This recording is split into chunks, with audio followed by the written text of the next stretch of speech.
বাংলাদেশ রক্তের ঋণ ত্রয়োদশ অধ্যায় বা শেষ অধ্যায়ের শেষ পর্ব। সকাল 7:30টার মধ্যে সকল কর্মকর্তা আর নেতৃবৃন্দ সার্কিট হাউস ছেড়ে চলে যায়।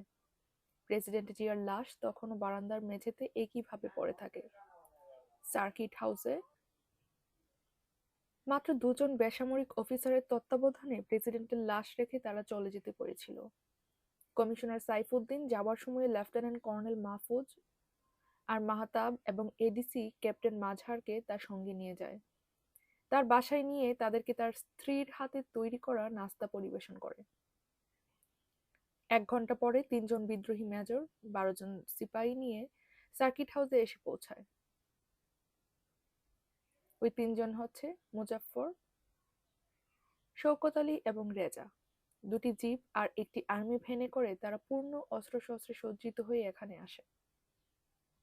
গোপন কাগজপত্র এবং জিয়ার ব্যক্তিগত ডায়েরিটি খোঁজার জন্য ওরা প্রেসিডেন্টের শয়নকক্ষ একেবারে তছনছ করে ফেলে। একটা পুরনো সুটকেসে বিদ্রোহীরা জিয়ার সকল ব্যক্তিগত জিনিসপত্র ঢুকিয়ে নেয়। তারপর তারা তার লাশ একটি সাদা বিছানার চাদরে মুড়ে ফেলে। কর্নেল আহসান আর ক্যাপ্টেন হাফিজের লাশও তারা একইভাবে মুড়ে 3টি লাশ একত্র করে ভ্যানে উঠিয়ে কবর দেওয়ার জন্য নিয়ে চলে যায়। তখন সকাল 9:30। প্রেসিডেন্ট জিয়াকে হত্যা করার খবর যখন মঞ্জুরের কাছে পৌঁছায় তখন ভোর 4:45। খবর পাওয়ার সঙ্গে সঙ্গে তিনি বেসামরিক পোশাকে নিজে গাড়ি চালিয়ে 6 ইস্ট বেঙ্গল রেজিমেন্টের হেডকোয়ার্টারে চলে আসেন। এসেই তিনি কয়েকটি প্রতিরক্ষামূলক ব্যবস্থার নির্দেশ প্রদান করেন। তিনি ক্যান্টনমেন্টের ভেতরে এবং বাইরে নিরাপত্তা ব্যবস্থা জোরদার করেন। কুমিল্লা ক্যান্টনমেন্ট থেকে জিয়ার প্রতি অনুগত সৈন্যরা যাতে চট্টগ্রামের দিকে আসতে না পারে সেজন্য তিনি ওই রেজিমেন্টের 2টি কোম্পানিকে শুভপুর ব্রিজের গোড়ায় প্রতিরোধমূলক অবস্থান নিতে পাঠিয়ে দেন। তারপর মঞ্জুর গাড়ি চালিয়ে তার 24তম ডিভিশন হেডকোয়ার্টারে চলে আসেন। সেখানে এসে তিনি সকল brigade commander, divisional staff officer এবং কমান্ডারদের ডেকে পাঠান। তাদের উদ্দেশ্যে এক সংক্ষিপ্ত ভাষণে তিনি বলেন, কয়েকজন তরুণ অফিসারের হাতে দেশের প্রেসিডেন্ট নিহত হয়েছেন, তিনিও তাদের সঙ্গে আছেন। তিনি বলেন, প্রশাসন দুর্নীতিতে জর্জরিত হয়ে পড়েছিল এবং সেনাবাহিনীতেও তা ঢুকে পড়েছিল। জিয়াকে কয়েকবার এ নিয়ে সতর্ক করা হলেও তিনি কোনো সংশোধনমূলক ব্যবস্থা গ্রহণ করেননি।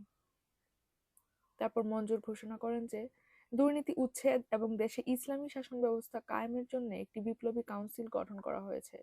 তিনি একখানা পবিত্র কোরআন শরীফ তুলে ধরে উপস্থিত সকলকে কোরআন শরীফ ছুঁয়ে তার প্রতি এবং বিপ্লবী কাউন্সিলের প্রতি সমর্থন এবং আনুগত্য জ্ঞাপনের শপথ নিতে নির্দেশ দেন। জিয়া হত্যার উপর প্রকাশিত শ্বেতপত্রের মতে উপস্থিত সকল অফিসারই কোরআন শরীফ ছুঁয়ে শপথ নিয়েছিল, কিন্তু পরে মঞ্জুরের আসল রূপ প্রকাশ হয়ে গেলে তাদের অনেকেই সরকার পক্ষে যোগ দেয়। শ্বেতপত্রটি থেকে আরো জানা যায় যে 30 মে সকালবেলায় আরো অনেক পদস্থ বেসামরিক, সামরিক ও পুলিশ অফিসারকে জিওসির অফিসে নিয়ে আসা হয় এবং কোরআন শরীফ ছুঁয়ে তাদেরকে মঞ্জুর এবং বিপ্লবী পরিষদের প্রতি আনুগত্য স্বীকারের শপথ গ্রহণ করানো হয়। অন্যান্যদের মধ্যে চট্টগ্রামের বিভাগীয় commissioner Saifuddin, deputy commissioner Ziauddin Chowdhury, metropolitan police commissioner Badiuzzaman, বিমান বাহিনীর গ্রুপ ক্যাপ্টেন নুরুল ইসলাম, বিডিআর-এর sector commander lieutenant colonel Abdullah Azad মঞ্জুরের আর তার ঘোষিত বিপ্লবী পরিষদের উপর তাদের আনুগত্যের শপথ করে। এরপর মঞ্জুর চট্টগ্রাম রেডিও থেকে এক বেতার ভাষণে বিপ্লবের কারণ ব্যাখ্যা করে সেনাবাহিনীর সমর্থন লাভের চেষ্টা করে। সেনাবাহিনীর সর্বোচ্চ পর্যায়ে বেশ কিছু রদবদল ঘোষণার মাধ্যমে বিভ্রান্তি সৃষ্টি করে সেনাবাহিনীর সমর্থন লাভের ব্যর্থ চেষ্টা করেন। এ ঘোষণার মাধ্যমে সেনাবাহিনীর প্রধান লেফটেন্যান্ট জেনারেল হুসাইন মোহাম্মদ এরশাদের বরখাস্তের কথা উল্লেখ করা হয়। মেজর জেনারেল মীর শওকত আলীকে সেনাবাহিনী প্রধানের স্থলাভিষিক্ত করার কথা উল্লেখ করা হয়।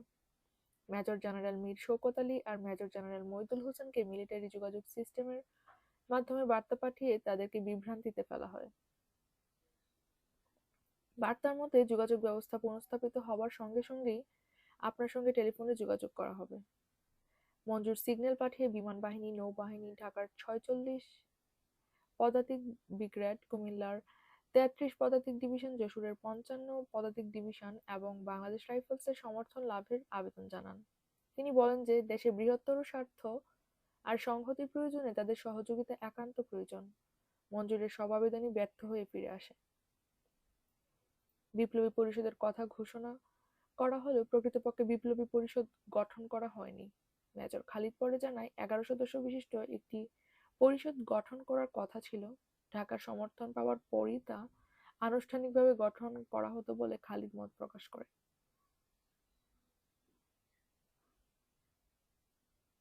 দেশের সরকার সেনাবাহিনী আর বিমান বাহিনীর কেন্দ্রস্থল ঢাকায় রেখে দেশের এক দূর প্রান্তে অভ্যুত্থান প্রচেষ্টা চালালো। পাগলামি ছাড়া আর কি বা হতে পারে।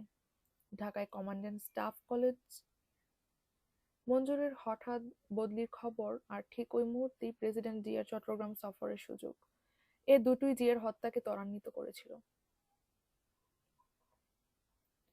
একটা হত্যা দিয়ে শুরু করে বিদ্রোহীরা একে অভ্যুত্থানে উন্নীত করতে চেষ্টা করেছিল, কিন্তু অত্যন্ত দুঃখের ব্যাপার তারা সেনাবাহিনীর মানসিকতা বুঝতে পারেনি। 1 ঘন্টারও কিছু পরে প্রেসিডেন্ট জিয়ার হত্যার খবর ঢাকায় টেলিফোনে জানানো হয়। ওই সময়ে 2 শহরের মধ্যে টেলিযোগাযোগ ব্যবস্থা অচল ছিল। এডিসি ক্যাপ্টেন মাঝহার সম্ভবত কিছুটা শোকাহত হয়ে পড়েছিল। জরুরি যোগাযোগের জন্য প্রদত্ত প্রেসিডেন্টের রুভার ওয়্যারলেসটি সে তখন ব্যবহার করতে পারত, অথচ তা না করে সে কল বুক করে ঢাকার সঙ্গে কথা বলার চেষ্টা চালায়। 5:30 সময় সে প্রেসিডেন্টের military secretary major general Sadiqur Rahman চৌধুরীর সঙ্গে টেলিফোনে কথা বলতে সক্ষম হয়। প্রেসিডেন্টের military secretary general Sadiq lieutenant colonel মাহফুজের সঙ্গে কথা বলতে চাইলে পাশের রুম থেকে মাহফুজকে ডাকা হয়। মাহফুজ আসতে আসতে টেলিফোন লাইনটি কেটে যায়। সঙ্গে সঙ্গে মিলিটারি সেক্রেটারি বঙ্গভবন থেকে সেনাবাহিনীর হেডকোয়ার্টারে যোগাযোগ করেন। 10 মিনিট পর chief of general staff major general Nur Uddin খানকে ঘুম থেকে জাগিয়ে ঘটনাটি বলেন। তিনি মুহূর্তের মধ্যে সেনাবাহিনীর প্রধান লেফটেন্যান্ট জেনারেল এইচ.এম. এরশাদকে ঘটনাটি জানিয়ে দেন। 6:20 মধ্যে সমস্ত সেনা সদর প্রকম্পিত হয়ে ওঠে। জেনারেল এরশাদ সকল সিনিয়র অফিসারকে সেনা সদরে ডেকে পাঠান। বিদ্রোহে কে জড়িত, বিদ্রোহ কতটা ছড়িয়ে পড়েছে, অন্যান্য সেনানিবাসে বিদ্রোহীদের সমর্থন রয়েছে কি, ইত্যাদি খবরাদি তখনও তাদের কাছে জানা ছিল না। সন্দেহের মাত্রা আরো বেড়ে যায় যখন লেফটেন্যান্ট কর্নেল মাহফুজ প্রেসিডেন্টের ওয়্যারলেসে মিলিটারি অপারেশনকে প্রেসিডেন্টের লাশ নিয়ে যাওয়ার জন্য হেলিকপ্টার পাঠাতে বলে।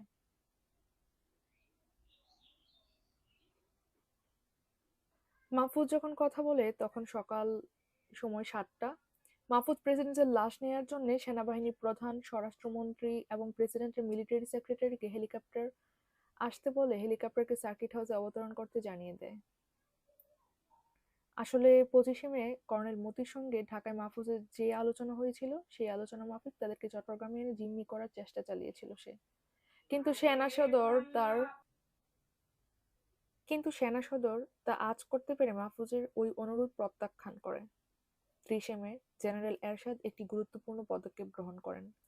দেশের সাংবিধানিক প্রক্রিয়া মেনে চলার ব্যবস্থা তিনি নিশ্চিত করেন।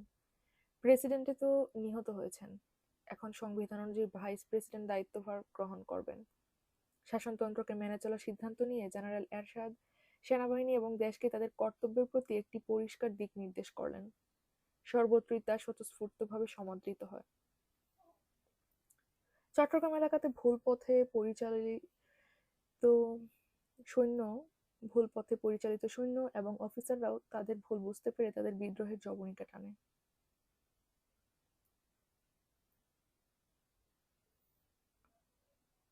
ভাইস প্রেসিডেন্ট আব্দুস সাত্তারের কাছে যখন প্রেসিডেন্ট জিয়ার হত্যার খবর জানানো হয় তখন তিনি অসুস্থ হয়ে হাসপাতালে শায়িত আছেন। জেনারেল এরশাদ ওই অবস্থায় তাকে ভারপ্রাপ্ত প্রেসিডেন্ট হিসেবে দায়িত্বভার গ্রহণ করার অনুরোধ জানান। বিচারপতি সাত্তার তার বার্ধক্যজনিত অক্ষমতার কারণ দর্শিয়ে ওই দায়িত্ব গ্রহণ করতে অস্বীকৃতি জানান। বিচারপতির ওই ধরনের অস্বীকৃতি খুব সহজেই অনুমেয়, কারণ হত্যা করেছে সেনাবাহিনী এবং স্পষ্টতই তা ক্ষমতায় আরোহণের জন্য। সুতরাং এই সকল স্পর্শকাতর বিষয় থেকে নিজেকে সরিয়ে রাখতে চাওয়া একজন বিচারপতির জন্য খুবই স্বাভাবিক। কিন্তু তার যুক্তিকে খণ্ডন করে জেনারেল এরশাদ তার পূর্ণ সমর্থনের আশ্বাস দিয়ে নিজে ব্যক্তিগতভাবে বিচারপতি সাত্তারকে প্রহরা দিয়ে বঙ্গভবনে নিয়ে আসেন এবং প্রধান বিচারপতিকে দিয়ে বাংলাদেশের ভারপ্রাপ্ত প্রেসিডেন্ট হিসেবে তাকে শপথ বাক্য পাঠ করান। প্রথমেই সেনাবাহিনীর সহযোগিতায় সরকারের প্রতি জনগণের সমর্থন লাভের জন্য প্রেসিডেন্ট সাত্তার 90 সেকেন্ডের একটি বেতার ভাষণ প্রদান করেন। জিয়ার শাহাদাত বরণের কথা ঘোষণা করে নতুন প্রেসিডেন্ট দেশবাসীর প্রতি শান্তি, শৃঙ্খলা আর দেশপ্রেমের আহ্বান জানান। তিনি বলেন, সরকারি দপ্তর এবং মন্ত্রিপরিষদ স্বাভাবিকভাবেই কাজ করছে। নিহত প্রেসিডেন্টের জন্য তিনি সারা দেশে 40 দিনব্যাপী শোক দিবস পালনের সরকারি সিদ্ধান্তের কথা ঘোষণা করেন।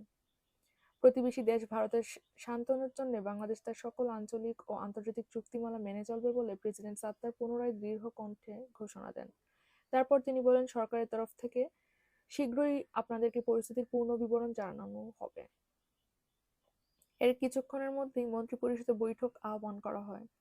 দেশে মার্শাল ল জারি করতে হবে এ ধরনের সম্ভাবনা শীঘ্রই মানুষের মন থেকে উঠে যেতে থাকে। সশস্ত্র বাহিনীকে সাংবিধানিক প্রক্রিয়া মেনে চলতে দেখে বেসামরিক প্রশাসন আশ্চর্যান্বিত হয়ে পড়ে। সরকার ওই অবস্থায় দেশে মার্শাল ল জারি না করে দেশব্যাপী জরুরি অবস্থা ঘোষণা করে। জনসভা, মিছিল ইত্যাদি রহিত ঘোষণা করা হয়। ভারপ্রাপ্ত প্রেসিডেন্ট 3 বাহিনীর প্রধানকে বিদ্রোহ দমনে কঠোর ব্যবস্থা গ্রহণ করার নির্দেশ দেন। বিদ্রোহীদের অবিলম্বে আত্মসমর্পণ করার নির্দেশও দেওয়া হয়। বেসামরিক সরকার নব উদ্যম ও ক্ষমতার আস্থা নিয়ে কাজ চালিয়ে যেতে শুরু করে। অবশ্য সেনাবাহিনীর প্রধান জেনারেল এরশাদ প্রকৃতপক্ষে বেশিরভাগ কাজই চালিয়ে নিচ্ছিলেন। চট্টগ্রাম ছাড়া দেশের অন্যান্য ক্যান্টনমেন্টের নিয়ন্ত্রণ তার হাতেই রয়ে গিয়েছিল। ওই সময়ে জেনারেল এরশাদ কুমিল্লা ক্যান্টনমেন্ট থেকে একটা শক্তিশালী বাহিনী চট্টগ্রামের দিকে পাঠিয়ে দেন, যাতে করে ওই দিক থেকে কোনো আক্রমণ পরিচালিত হলে ওরা তা প্রতিহত করে দিতে পারে। তখনও সেনাবাহিনীর হেডকোয়ার্টারে বিদ্রোহ নিয়ে যথেষ্ট দ্বিধা কাজ করছিল। এমন সময় অর্থাৎ প্রায় দুপুরের দিকে জেনারেল মঞ্জুর সেনা সদর দফতরে মেজর জেনারেল মীর শওকত আলীকে টেলিফোন করেন। মঞ্জুর জেনারেল শওকতকে বিপ্লবী পরিষদ এবং তাদের পরিকল্পনা সম্বন্ধে আরও কিছু তথ্য পরিবেশন করেন। তিনি চট্টগ্রামের দিকে কোনো সৈন্য পাঠাতেও তাকে বারণ করেন। চট্টগ্রাম থেকে মঞ্জুরের টেলিফোন পেয়ে জেনারেল এরশাদ তার প্রয়োজনীয় তথ্য হাতে পেয়ে যান। তিনি বিদ্রোহের রূপরেখা আঁচ করতে পেরে জেনারেল এরশাদ রেডিও এবং টেলিভিশনে এক সংক্ষিপ্ত ভাষণ দেন এবং একটা ক্ষুদ্র দুষ্কৃতকারী দলের প্ররোচনায় সৈন্যদেরকে ভুল পথে পা বাড়াতে সাবধান করে দেন। ওই দুষ্কৃতকারী দলের লোকেরা দেশের প্রেসিডেন্ট জেনারেল জিয়াউর রহমানকে খুন করেছে বলে তিনি জানান। সেনাবাহিনীর প্রধান অনুগত সৈন্যদেরকে শুভপুর ব্রিজের কাছে সরকার পক্ষে যোগদান করতে নির্দেশ দেন। 31শে মে রোজ রোববার দুপুর পর্যন্ত সময় দিয়ে ঘোষণা করেন যে যারা ওই সময়ের মধ্যে সরকার পক্ষে যোগ দেবে তাদেরকে সাধারণ ক্ষমার আওতায় ফেলা হবে। জেনারেল এরশাদ ইতিমধ্যেই মেজর জেনারেল মঞ্জুর এবং তার দলকে বিলম্ব না করে বিনা শর্তে আত্মসমর্পণ করতে নির্দেশ পাঠিয়ে দেন, অন্যথায় তাদেরকে মারাত্মক পরিস্থিতির মোকাবেলা করতে হবে বলে হুঁশিয়ারি উচ্চারণ করেন। জেনারেল এরশাদের নির্দেশ ঢাকা রেডিও থেকে প্রথম দিন আধা ঘন্টা পরপর এবং পরের দিন 1 ঘন্টা পরপর প্রচারিত হতে থাকে। এই প্রচারের ফলে চট্টগ্রামে অবস্থিত সেনাবাহিনীতে দারুণ প্রতিক্রিয়ার সৃষ্টি হয়। তারা পরিষ্কার বুঝতে পারে যে তারা দেশের এক কোণে পড়ে আছে এবং দেশের সরকার স্বাভাবিক কাজকর্ম চালিয়ে যাচ্ছে। এমনকি একটা আসন্ন আক্রমণের ভয়েও তারা ব্যতিব্যস্ত হয়ে পড়ে। পরের দিন আর্মি চিফ চট্টগ্রামে জেনারেল মঞ্জুরের উপর আরও চাপের সৃষ্টি করেন। প্রচুর পরিমাণে সৈন্য শুভপুর ব্রিজ অতিক্রম করে সরকার পক্ষে যোগদান করতে থাকলে জেনারেল এরশাদ আত্মসমর্পণের সময়সীমা আরও কয়েক ঘন্টা বাড়িয়ে দেন। 36 ঘন্টার মধ্যে চট্টগ্রাম ক্যান্টনমেন্টের পরিস্থিতির সাংঘাতিক অবনতি ঘটে। মঞ্জুর শনিবারের পুরো বিকেল এবং রোববারের সকাল পর্যন্ত সেনাবাহিনীতে তার প্রতি সমর্থনের প্রচেষ্টা চালাতে থাকেন। তিনি চট্টগ্রামে অবস্থিত সেনাবাহিনীর প্রতিটি ইউনিট পরিদর্শন করে বিভিন্ন রকম গালভরা বুলি ছড়িয়ে তাদের সমর্থন লাভের প্রাণপণ চেষ্টা চালান। কিন্তু ইতিমধ্যেই জেনারেল এরশাদের বেতার ভাষণ শুনে মঞ্জুরের প্রতি তাদের মোহমুক্তি ঘটে যায়। মঞ্জুর তা বুঝতে পেরে ডেপুটি কমিশনারের অফিসে পদস্থ বেসামরিক অফিসার, ব্যাংক ম্যানেজার, সংবাদপত্রের সম্পাদক, বন্দর কমিশনার এবং গণ্যমান্য ব্যক্তিবর্গের এক বৈঠক আহ্বান করেন। তাদের উদ্দেশ্যে তিনি 1.5 ঘন্টা ধরে বিপ্লব নিয়ে বক্তব্য রাখেন। পরে মঞ্জুর কুমিল্লাস্থ 33 পদাতিক ডিভিশনের জিওসি মেজর জেনারেল সামাদকে হাতে লিখে একটি চিঠি পাঠান। চিঠিতে তিনি গৃহযুদ্ধ এড়ানোর ইচ্ছা ব্যক্ত করে 2-1টি ফাঁকা কথা বলার চেষ্টা করেন। এতে জেনারেল সামাদ অনুপ্রাণিত হতে না পেরে সঙ্গে সঙ্গেই তিনি তার ওই চিঠিটি ঢাকায় সেনাবাহিনীর কর্তৃপক্ষের নিকট পাঠিয়ে দেন। অবস্থা বেগতিক দেখে জেনারেল মঞ্জুর ঊর্ধ্বতন সামরিক অফিসারদের পরামর্শ গ্রহণের জন্য তার অফিসে এক বৈঠক ডাকেন। বৈঠকে বাংলাদেশ মিলিটারি একাডেমির কমান্ড্যান্ট ব্রিগেডিয়ার হান্নান শাহ একটি সমঝোতায় পৌঁছানোর জন্য ঢাকার সঙ্গে আলাপ আলোচনা চালানোর পরামর্শ দেয়। উপস্থিত অধিকাংশ অফিসারই এ প্রস্তাবে রাজি হয়, কিন্তু মতি আর দেলোয়ার তা মানতে রাজি হয়নি। দেলোয়ার চিৎকার করে বলে ওঠে, কিসের আলাপ আলোচনা, চলুন ঢাকার দিকে মার্চ করে এগিয়ে যাই। মঞ্জুর নিজেই ব্রিগেডিয়ারের পরামর্শে একমত পোষণ করেন এবং ব্রিগেডিয়ার হান্নান শাহকেই সেনা সদরের সঙ্গে যোগাযোগ স্থাপন করে আলোচনা চালানোর কাজে নিয়োগ করেন। ব্রিগেডিয়ার হান্নান শাহ নির্দেশ মতো মেজর জেনারেল নুর উদ্দিন খানের সঙ্গে যোগাযোগ স্থাপন করে জেনারেল মঞ্জুরের একটি বাণী পাঠ করে শোনায়। 2 ঘন্টা পরে হান্নান শাহ জেনারেল নুর উদ্দিনের সঙ্গে আবারও যোগাযোগ স্থাপন করে এবং শান্তিপূর্ণ সমাধানের লক্ষ্যে মঞ্জুরের 4 দফা দাবি পেশ করে। ওই দাবিগুলো হচ্ছে: 1. দেশে মার্শাল ল জারি করতে হবে। 2. প্রধান বিচারপতিকে দেশের প্রেসিডেন্ট নিয়োগ করতে হবে। 3. জাতীয় সংসদ বাতিল ঘোষণা করতে হবে। 4. বিপ্লবী পরিষদকে স্বীকৃতি দিতে হবে।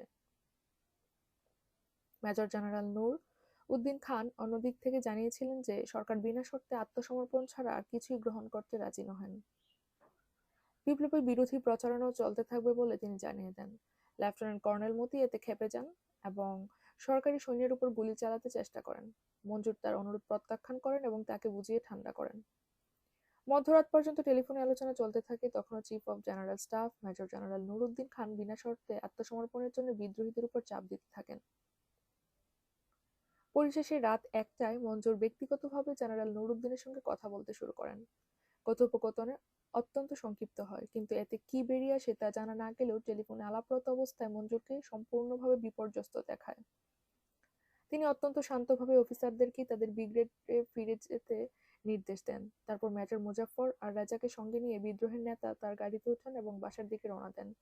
তিনি অচিরেই অফিসে ফিরে আসছেন বলে প্রতিশ্রুতি দেন। কোনো দিনও তার আর ফিরে আসা হয়নি। সোমবার ভোর 2টার মধ্যে জিয়া হত্যার 36 ঘন্টা পর বিদ্রোহের অবসান ঘটে এবং বিদ্রোহীরা পালিয়ে যেতে শুরু করে। 1 জুন সোমবারে দলে দলে মঞ্জুরের সাথীরা চট্টগ্রাম ক্যান্টনমেন্ট ছেড়ে পালাতে শুরু করে। যাবার আগে মঞ্জুর মেজর খালিদকে জিজ্ঞেস করেন, আমরা কি তোমার ভাবিকে সঙ্গে নিয়ে যাব? খালিদ কর্কশ স্বরে উত্তর দেয়, আমরা তো আমাদের জীবন নিয়ে পালিয়ে যাচ্ছি, মেয়ে লোকার ছেলেমেয়েরা আমাদের পলায়নের বাধা সৃষ্টি করবে। কিন্তু মঞ্জুরের স্ত্রী তার সঙ্গে যেতে জেদ ধরলে সে তার বেগম, 2 ছেলে, 2 মেয়ে এবং বেগম মঞ্জুরের ঘনিষ্ঠ বান্ধবী মিসেস দেলোয়ার আর তার 3 মেয়েকে সঙ্গে নিয়ে মঞ্জুর অজানার সন্ধানে ছুটে যান। অত্যন্ত আশ্চর্যের ব্যাপার, পলায়নকারী দলের সঙ্গে লেফটেন্যান্ট কর্নেল দেলোয়ার যোগদান করেনি। তারা উত্তর দিকে গাড়ি চালিয়ে হাটহাজারী থেকে ফটিকছড়ির দিকে যেতে থাকেন। শেষ পর্যন্ত 11 জন অফিসার, 2 জন মহিলা আর 7 জন ছেলে মেয়ে তাদের দলে যোগ দেয়। 3টি জিপ আর একটি সামরিক পিকআপে করে তারা এগিয়ে চলে। পলায়নকারী অফিসাররা হচ্ছেন জেনারেল মঞ্জুর, লেফটেন্যান্ট কর্নেল মতি, মাহবুব, ফজলে, মেজর মুজাফফর, গিয়াস, রেজা, ইয়াজদানি, খালেদ, ক্যাপ্টেন মুনির আর জামিল। মেজর রেজা জেনারেল মঞ্জুরকে জিজ্ঞেস করে, স্যার আমরা কোথায় যাচ্ছি? মঞ্জুর, গুইমারায় অবস্থানরত 21 ইস্ট বেঙ্গল রেজিমেন্টের কাছে। আসলে মঞ্জুর কোনো মতেই সেনাবাহিনীর ধারে কাছেও যেতে চাচ্ছিলেন না। তিনি যাচ্ছিলেন ভারতের ত্রিপুরা রাজ্যের বর্ডারের কাছে। আর মাত্র কয়েক ঘন্টা গাড়ি চালালেই ভারতের সীমান্তে পৌঁছা যেত। ইতিমধ্যে অবশ্য পার্বত্য অঞ্চলের গভীর জঙ্গল নিজেদেরকে লুকিয়ে রাখতেও পারত, কিন্তু তা আর হলো না। আগের গাড়িতে করে জেনারেল মঞ্জুর ও অন্যান্যরা দ্রুত বেগে ফটিকছড়ি থেকে মানিকছড়ির দিকে রওনা হয়ে যায়। পরের গাড়িতে ছিল মতি আর মাহবুব। দুর্ভাগ্যবশত ওরা 12 ইঞ্জিনিয়ার ব্যাটালিয়নের একটি কলামের কাছে এসে পৌঁছায়। ওইটিতে মেজর মান্নান নেতৃত্ব দিচ্ছিল। ওরা তাদেরকে পাশ কাটিয়ে যেতে চাইলে মেজর মান্নান তাদেরকে আটকে ফেলে। কথা বলাবলির এক পর্যায়ে কর্নেল মতি একটি স্ট্যান্ডগান হাতে নিয়ে একেবারে কাছ থেকে মান্নানকে লক্ষ্য করে গুলি চালিয়ে দেয়। মেজর মান্নান অলৌকিকভাবে বেঁচে গেলেও নায়ক সুবেদার শামসুল আলম সঙ্গে সঙ্গে মারা যায়।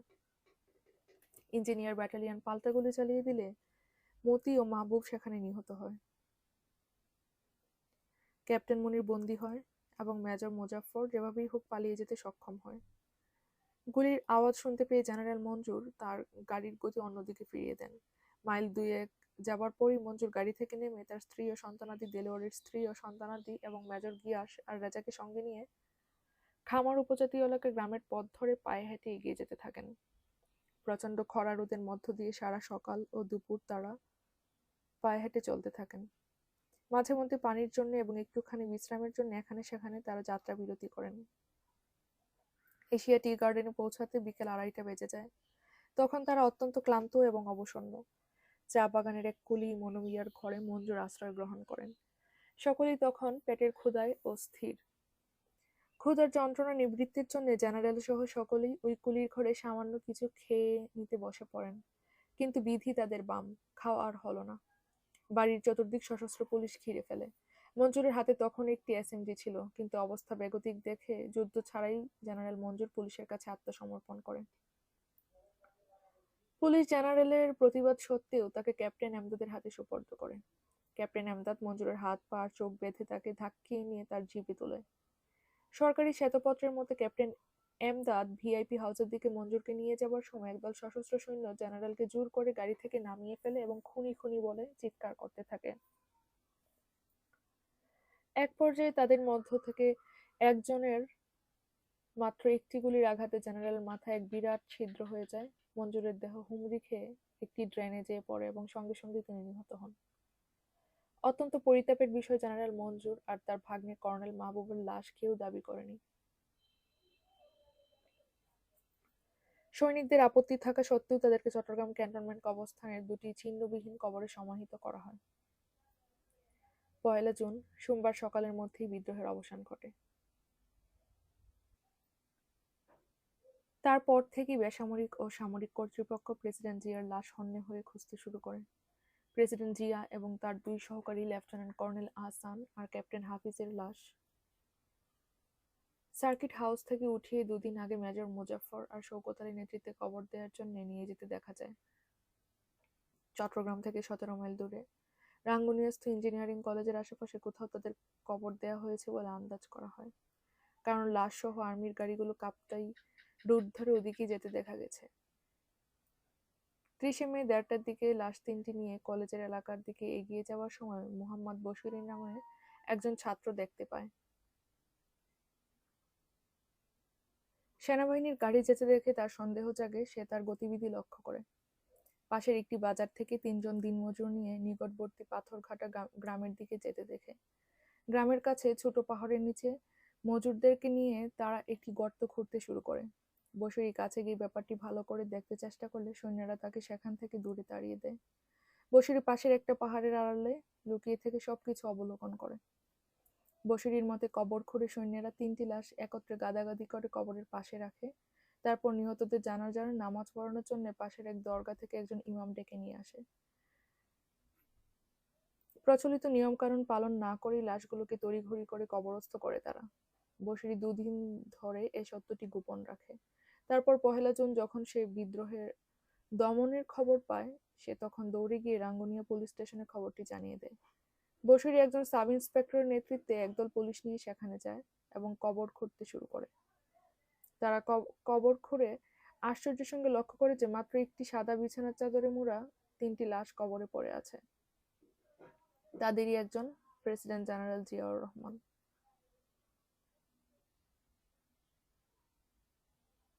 এর মধ্যে মিলিটারি অফিসাররা সেখানে পৌঁছে যায়। তারা লাশগুলোকে সম্মিলিত সামরিক হাসপাতাল চট্টগ্রামে পাঠানোর বন্দোবস্ত করে। জিয়ার লাশ ঢাকায় পাঠানোর জন্য প্রয়োজনীয় ব্যবস্থা গৃহীত হয়। জিয়ার লাশের উপর ফরমালিন, ইউক্যালিপটাস, সিডার অয়েল আর আতর ঢালা হয়। তারপর কফিনের ভেতর তাজা চা পাতা দিয়ে লাশটি এর মধ্যে ঢুকানো হয়। জাতীয় পতাকা দিয়ে কফিনটি একটি হেলিকপ্টারে উঠিয়ে দেয়, কিন্তু ঝোড়ো হাওয়ার জন্য ফেনী থেকে হেলিকপ্টারটি ফিরে চট্টগ্রামে চলে আসে। তারপর বিমান বাহিনীর একটি পরিবহন বিমানে করে লাশটি ঢাকায় পাঠানো হয়। পরের দিন পূর্ণ রাষ্ট্রীয় মর্যাদায় জিয়ার লাশ চিরশয়নে শায়িত করা হয়। সেদিন তার শেষকৃত্যে 10 লক্ষাধিক লোক শরিক হয়। মরণকালে জিয়া তার স্ত্রী এবং 2টি অল্প বয়সী ছেলে রেখে যান। জিয়া তার সারা জীবনে কোনো দিন অসৎ উপায়ে টাকা কড়ি বানানোর চিন্তা করেননি। কাজেই তার অকাল মৃত্যুতে তার স্ত্রী ও 2টি ছোট ছেলে আর্থিক অনটনে পড়া খুবই স্বাভাবিক। এই দিকগুলো চিন্তা করে 1981 সালের 12 জুন এক মন্ত্রিপরিষদের বৈঠকে বিচারপতি সাত্তারের সরকার নিহত প্রেসিডেন্টের বিধবা স্ত্রী খালেদা জিয়া এবং তার পরিবারকে নিম্নে প্রদত্ত আর্থিক ও বৈষয়িক সুবিধাদি প্রদান করার সিদ্ধান্ত নেন। জরুরি ভিত্তিতে 10 লক্ষ টাকার নগদ মঞ্জুরি। 2. ৳1 নামমাত্র মূল্যে ঢাকার অভিজাত এলাকায় একটি বিরাট আধুনিক বাংলো পূর্ণ মালিকানা সহ বরাদ্দ। 3. 25 বছর পূর্ণ না হওয়া পর্যন্ত দুটি ছেলের দেশের ভেতরে এবং বাহিরে লেখাপড়ার সকল খরচ সরকার বহন করবেন। এই সময় অবশ্য তারা মাসিক মাথাপিছু 1500 টাকা করে ভাতা পেতে থাকবে। 4. সরকার বেগম খালেদা জিয়া এবং তার পরিবারের সদস্যদের দেশের ভেতরে এবং বাইরে সকল প্রকার চিকিৎসার পূর্ণ খরচ বহন করবেন। 5. সরকার তাদের ব্যবহারের জন্য একটি গাড়ি দেবেন এবং ওই গাড়ির জন্য প্রয়োজনীয় একজন ড্রাইভার প্রদান করবেন এবং সমুদয় পেট্রোল খরচ বহন করবেন। 6. তাদেরকে সরকার একটি টেলিফোন প্রদান করবেন যার খরচ তাদেরকে বহন করতে হবে না। 7. খালেদা জিয়ার বাড়িতে গ্যাস, বিদ্যুৎ এবং পানি খরচ সরকার বহন করবেন। তার বাড়িতে গার্ড প্রদানের ব্যবস্থা সরকার গ্রহণ করবেন। 8. খালেদা জিয়ার ব্যক্তিগত সেক্রেটারি এবং 5 জন গৃহভৃত্যের খরচ সরকার বহন করবেন। সে যাই হোক, সন্দেহ, শৃঙ্খলহীনতা বা খারাপ অফিসার এই ধরনের রিপোর্টের উপর ভিত্তি করে অন্তত 60 জন সিনিয়র আর্মি অফিসারকে চাকরিচ্যুত করা হয়। পূর্বের নজিরকে উপেক্ষা করে জেনারেল এরশাদ প্রেসিডেন্ট জিয়ার হত্যার সঙ্গে প্রত্যক্ষভাবে জড়িত সকল অফিসারকে বিচারের সম্মুখীন করেন। ওই রকম 30 জন অফিসারকে সামরিক আদালতে বিচার করা হয়। মেজর জেনারেল আব্দুর রহমান এবং আরও 6 জন সিনিয়র অফিসার ওই কোর্ট মার্শাল পরিচালনা করেন। এতে 13 জনকে ফাঁসি, 7 জনকে যাবজ্জীবন কারাদণ্ড, 6 জনকে 7 থেকে 10 বছরের সশ্রম কারাদণ্ড এবং 4 জনকে সসম্মানে খালাস দেওয়া হয়। এরপরে জিয়া হত্যার উপর বিচার বিভাগীয় তদন্ত কমিশনের রিপোর্ট পাওয়া যায় 1981 সালের সেপ্টেম্বর মাসে। কিন্তু যে কোনো কারণেই হোক ওই রিপোর্ট প্রকাশ করা হয়নি। এর পেছনে কিছু কারণ থাকা খুবই স্বাভাবিক। তবে এই রিপোর্ট প্রকাশিত না হওয়ার কারণে বেশ কিছু সন্দেহজনক গুজব বাতাসে উড়ে বেড়াতে সক্ষম হয়।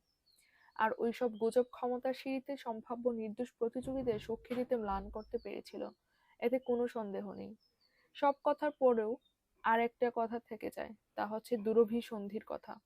দুরভিসন্ধি আর হত্যা বাংলাদেশের জন্মলগ্ন থেকেই চলে আসছে। এক হত্যা আরেক হত্যাকে ত্বরান্বিত করেছে, দেশটাকে আবদ্ধ করেছে এক রক্তের ঋণে। সমাপ্তি।